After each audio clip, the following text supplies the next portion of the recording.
Hey everybody, how's it going? Welcome back to another MAMG Let's Play of a Dream Daddy. So when we left off, we did the ending with Joseph, and what I've learned is that there are some dads that you won't end up with. There's some routes that you just can't, like you can't break apart all these relationships just for your own selfish desires, okay?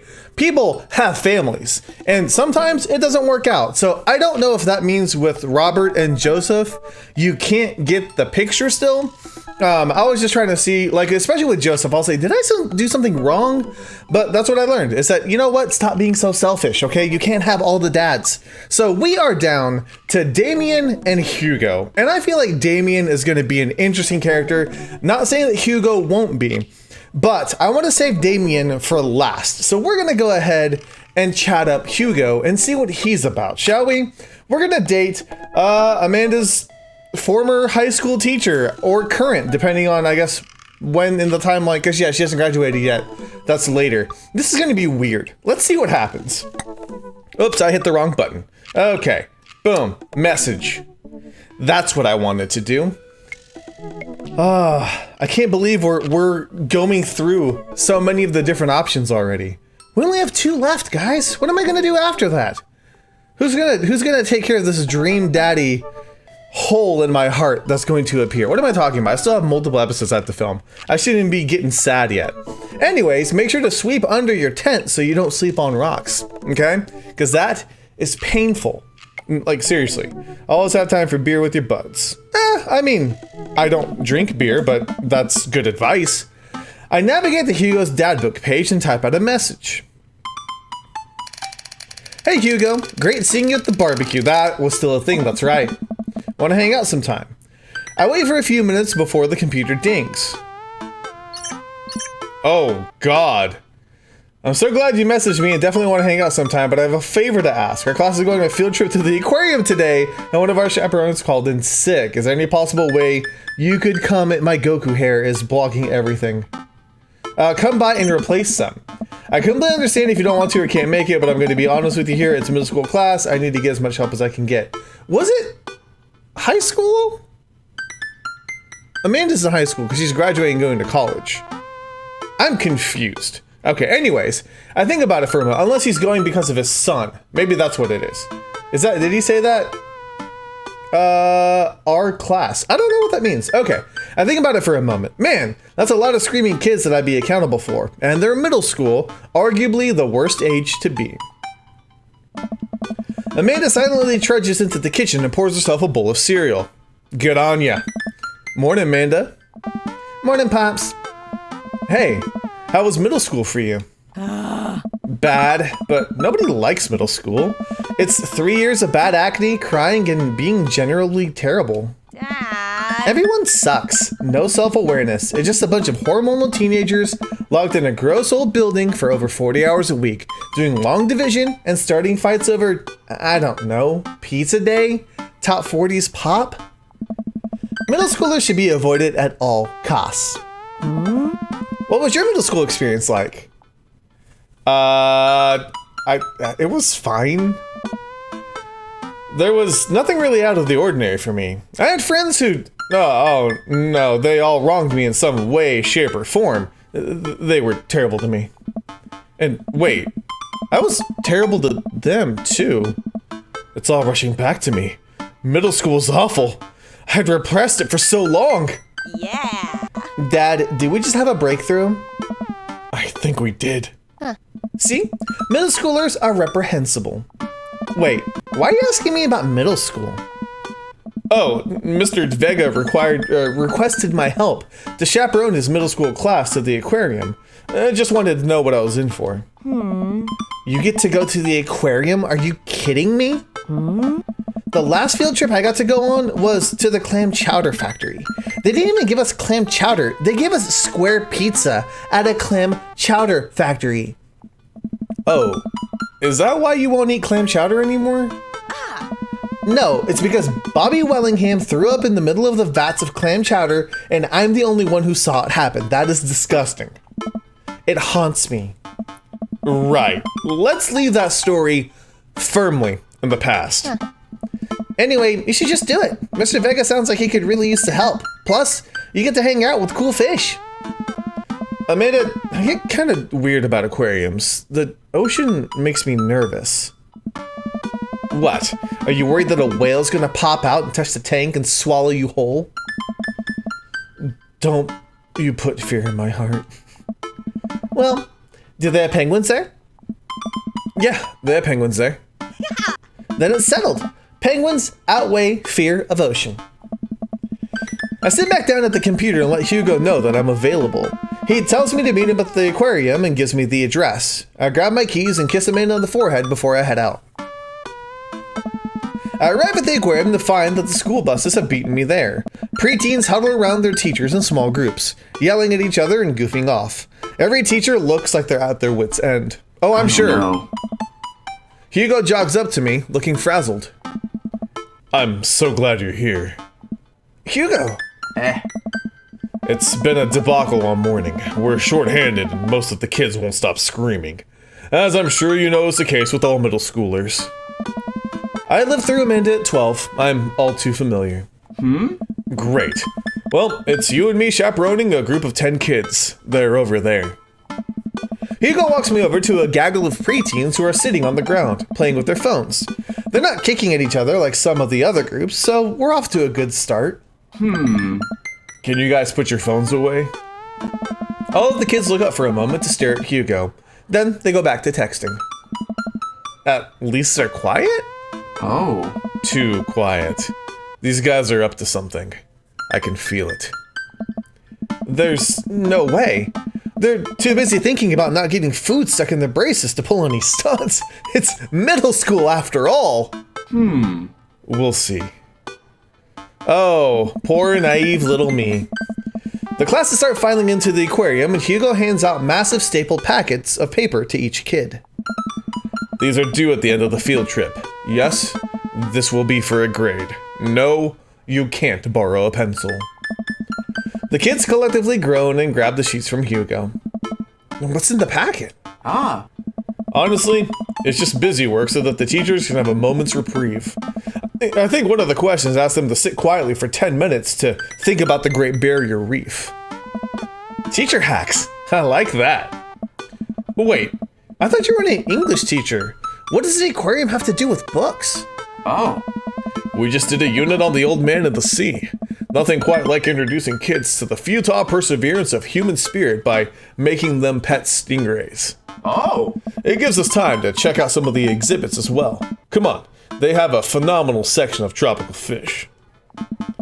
While the kids sit on the floor and pretend to do their assignments while they text, Hugo and I wander over to a large tank filled with brightly colored fish. Hugo points to a brown and white fish with long spines. That right there is a lionfish. Did you know that their stomachs can expand up to 30 times in size? Whoa. Their spines are venomous too. Nature's hardcore. Yes. You think that's bad? Take a look at this one over here. Hugo points to a spiny, grumpy-looking fish hanging out near the bottom of the tank. That's a stonefish, the most venomous fish in the world. And they just keep it here? Oh, they're relatively harmless as long as you don't step on them. What happens if you step on them? Tissue necrosis. What? Cool. Nature is wild. Man, Hugo seems to know a lot about fish. I feel the overwhelming need to impress him. Hey, see that fish over there? That one? Yeah, that's it's the American longfin. Yeah?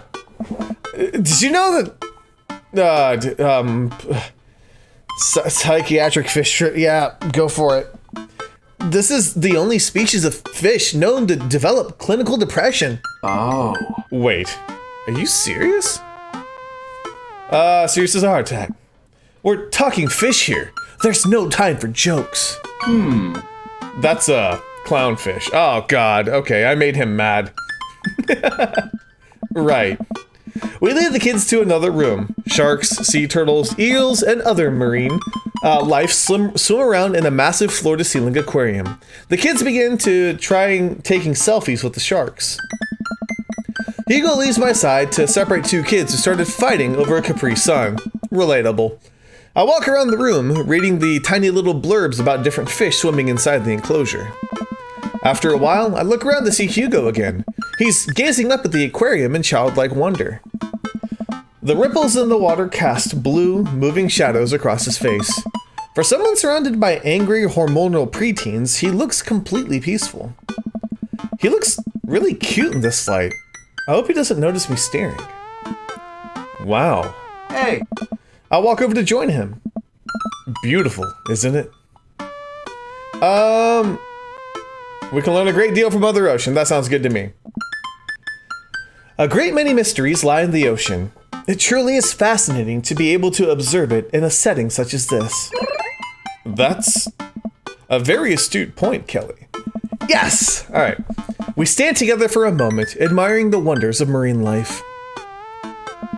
We eventually make our way to the touch tank room, which seems to be the only things the kids are actually interested in. The tank is filled with a variety of horseshoe crabs, sea urchins, stingrays, and small fish.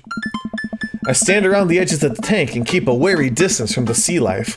Who knows what kind of nefarious plans those horseshoe crabs have for my well-moisturized hands. Hugo rolls up his sleeve and sticks his hand in the water. Don't you want to pet some rays, Kelly? Oh, I think I'm good. I don't really. I think I should just stay over here and admire them from a respectable distance. Come on, it'll be fun and informative. Don't make fun of me, but I'm scared to touch them. I get weird when there's no glass separating us. I don't know what any of those things are, but I get the feeling they will probably bite me and my delicious hands if given the chance. Nothing in this tank can hurt you. The stingrays have had their barbs removed. The horseshoe crabs only eat little clams, and the anemones are perfectly safe to touch. Against my better judgment, I approach the tank. Slowly dipping my hand into the cold water, I touch a stingray as it glides past me. See? Not so bad. It feels like fun, slimy leather. Things get a lot less scary when you learn more about them, right? I dive my hand back into the touch tank with a renewed vigor for ocean life. I poke at some urchins and feel the hard carapace of a horseshoe crab. My hand brushes against Hugo's as we reach for the same anemone. I pull away, blushing. Oops! Hugo smiles at me. Hey, you're supposed to be touching the fish. Sorry, I just get a little carried away sometimes. Wait. That girl over there looks suspicious. Why's that? Are backpacks usually that wet? Hold on. Oh god! Susan, get back here! Hugo runs after a middle schooler and catches her before she can make it to the exit. Wanna tell me what's in the bag? Textbooks? Wanna tell me what's really in the bag? Susan won't budge. I walk over to Hugo and the girl. I think he might need a bad cop. Look, kid. I'm not afraid to hit a child. How bad of a cop do you have to be? That's an easy 5 to 10 on the clink. That's right. I had a bug go down for that once. He came out a changed man. Said he missed the bars. You're not a teacher. You can't tell me what to do. Oh. Yeah, well, I am. Can you please put the bag down? Next time we won't say please. Susan glares at Hugo for a moment before dropping her book bag on the floor. It lands with a wet slap. It's probably suffocating. We should probably put it back in the water. We stare at it for a moment before it starts to move. What? Hugo leans down and unzips the backpack. A horseshoe crab frantically scuttles out across the floor. An employee swoops in, scoops it up, and places it back into the tank. She gives us a disapproving look. Jesus, Susan, what was your plan? I was trying to free him. To where? Outside? Where he was gonna die? Susan, go back to your group. We'll discuss this later. Yeah, and hands where we can see them. Susan sulks off, leaving me alone with Hugo. He gives me a pat on the shoulder. Middle schoolers have sticky hands. I doubt that's the first time that's happened here. Or the last. In the next room, we see a variety of smaller tanks, sea urchins, tiny fish, and a rainbow of beautiful underwater plant life surround us. Oh. Look over here. Hugo points to some horseshoes, seahorses, horseshoe crab on the brain, seahorses gathered at the bottom of a tank. One of them is in the middle of giving birth. Ah. That's actually the male seahorse. Sort of takes fatherhood to a new level, doesn't it? Hey kids, come check this out. There's a male seahorse giving birth. A low murmur from the students. They just jump back onto their phones. Hey.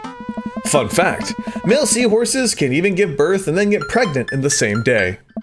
Man, we thought we had it hard. Hey.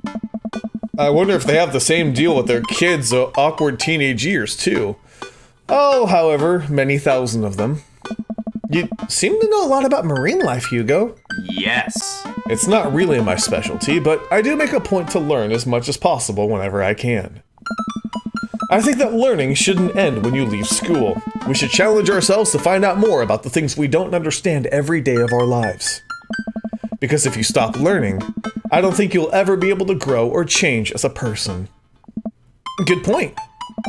But I still don't trust the ocean. We'll get there. We finally make our way over to my favorite part of the tour, the Arctic exhibit. Do we get to see penguins? Oh. Yeah, we get to see penguins. Hell yes. Our group of kids run around the exhibits. They won't stop tapping on the glass of the puffin enclosure, trying to get their attention. For at least a few moments, teachers, chaperones, and students alike seem to be having a great time. What was I so worried about? This isn't too bad. Sweet manchego. Hugo suddenly grabs my arm. Oh my god. There's a student in the penguin enclosure. Wait, just kidding, it's very bad. Is it one of ours? It most certainly is. Molly Henderson, Susan's friend. I look over to the penguins and see a determined-looking kid crouching behind a rock. She's just hiding out of sight for one of the employees. Over on the side of the enclosure, I see a door to the exhibit ajar. Was it unlocked this whole time? We gotta stop her before the staff sees and bans our school for life. Hugo looks around. I'll create a distraction. Hugo runs towards the puffin exhibit and addresses the entire room. I don't know. Everybody, I have an announcement. The whole room turns toward Hugo. Here's a few facts I bet you didn't know about penguins. Everybody just stares at Hugo, confused. Well, this is my shot. I run into the enclosure and I'm greeted by a cold blast of air. Psst! Hey! The girl looks around to look at me. Her nose is pink from the cold. You can't be in here! Neither can you. I try to walk over to the girl, but the ground is so icy that I just end up slipping. I catch myself before I hit the ground, but the girl still laughs at me. Contrary to popular belief, penguins are birds. Birds are traditionally known to fly, but penguins cannot. So I can understand some confusion when discussing the birdness of the penguins. The crowd is still somehow enraptured. Kid, what are you even doing? I'm letting the penguins go. They deserve freedom. Where are they even gonna go to? They're gonna live in my closet. Look, I just don't even have the time to argue about this. We gotta get out of here. Not until I save a penguin. Little known fact is that penguins only live in cold climates. With some exceptions, so they don't all live in cold climates if you're splitting hairs here. Did I mention that they don't fly? The crowd is starting to lose interest. I'm running out of time. I don't think we should bribe her. I'll try to relate to her. I'll take the me approach. I think back to the time I released all the feeder mice from the pet store. It was a disaster. I was 6, but it was a disaster. Molly, you know, life can be cruel. Money. Give me money. I will give you $20 right now if you leave with me. Molly thinks for a second. Okay. Well, give it to me right now. I reach into my pocket and pull out everything I have, examining each bill. Okay, well, I have $12 and some change. Also, there's a button here. Is that enough? Pay me the other later and we have a deal. We move the shake on our arrangement before I suddenly realize there's a wave of penguins on their way out of the enclosure. We're gonna have to block these birds. Oh God, what? That's a mini game? Block that bird! How?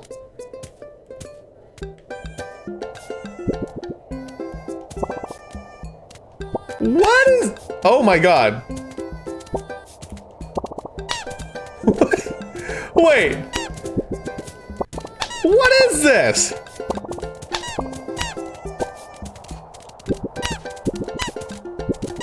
Why would I... Guys? I'm slapping a bunch of penguins. This doesn't feel very good. They're so squeaky. No. Absolutely not. No. Oh, guys, I'm tapping. I'm tapping the button so much.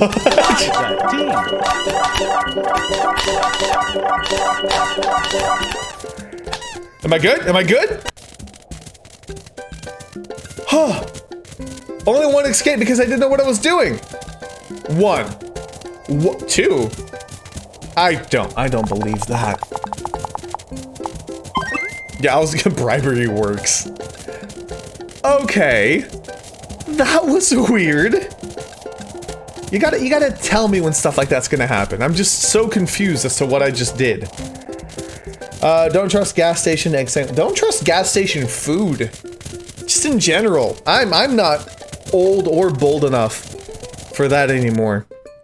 You can't beat the whammy bar. Is that on the guitar? Is that what we're talking about? Phew, glad that's over. Just in time too. Looks like Hugo's wrapping up his diversionary penguin speech. Oh. And that's why I think penguins are one of the best animals in the world. A few people in the audience clap out of a sense of duty. Everybody starts dispersing. Hugo spots us from across the way and runs over. Molly, what were you doing in there? I was liberating the animals, Mr. Vega. You realize that the penguins can only survive in Arctic temperatures, right? You could have had a dead penguin on your hands. Well, it was the thought that counts. No, Molly, it wasn't. Molly turns to me. You owe me $8. What? Uh-oh. I'll pay you later, kid. Molly runs off towards Susan. I suppose so that they can compare animal thief notes. You're not off the hook, Molly. Kelly, did you just bribe a child? You can't play by the rules when there's penguins on the line. Listen, man. We've all done dark things in our lives. I'm not the young, bright-eyed youth I used to be. That person believed in a world where you didn't have to bribe children to save a penguin. That me today knows different. I only wish I could go back. Let's just get through the day and get out of here. Okay, good. At least he's not, like, mad. With the day finally coming to a close, the whole field trip is ushered through the gift shop and we make our way back to the school buses. As we leave the aquarium and the kids load onto the buses, Hugo pulls me aside. Hey, Kelly, thank you so much for helping out today. You're a lifesaver. It was no problem. It was actually kind of fun. I slapped like 60 penguins. Oh. Let me take you out next time to make it up to you. You like cheese boards? I love cheese boards. There's nothing on earth more satisfying than a good cheese board. What is a cheese board? Great. Well, I gotta make sure the kids don't steal anything else. See you later. Bye. I walk inside to find the house empty. I wonder where Panda's at. Before I know it, Amanda pops in through the front door. What you up to tonight? Just doing some homework. How's the aquarium? It was an adventure. Some kid tried to steal a penguin. We've all been there. I had to run in and grab her before any of the employees saw. Hey! You got to go into the penguin enclosure? Did you steal a penguin for us? Amanda, no penguins were stolen thanks to the valiant efforts of myself and Mr. Vega. It was nice getting to spend some time with Hugo, though. I'm surprised he helped complete a covert op. He's usually kind of a what? Kind of a stick in the mud? He's actually pretty cool. I had a good time with him. Alright, too much adventure for me today. I'm gonna go rest my eyes. You mean take a nap? There's a difference. You'll learn when you become a father. God, I'm probably gonna have to rest my eyes a lot. Well, that was fun! Bribe. Look, I didn't know, but 2 out of the 3 options were bribery. Gold star for good behavior. Thank you so much. I don't know where that voice came from. I don't know if Hugo's actual voice matches. I would think he has like a deeper voice, but maybe that's just me. Maybe I'm just weird. Maybe I'm just in my own ways, but either way, we saved children. Well, we saved penguins from being stolen by children. So I guess in a way we saved children too. All in all, I'm a hero. Thank you guys so much for watching. Let me know if you enjoyed. I'll see you guys on the next MAMJ. Let's play.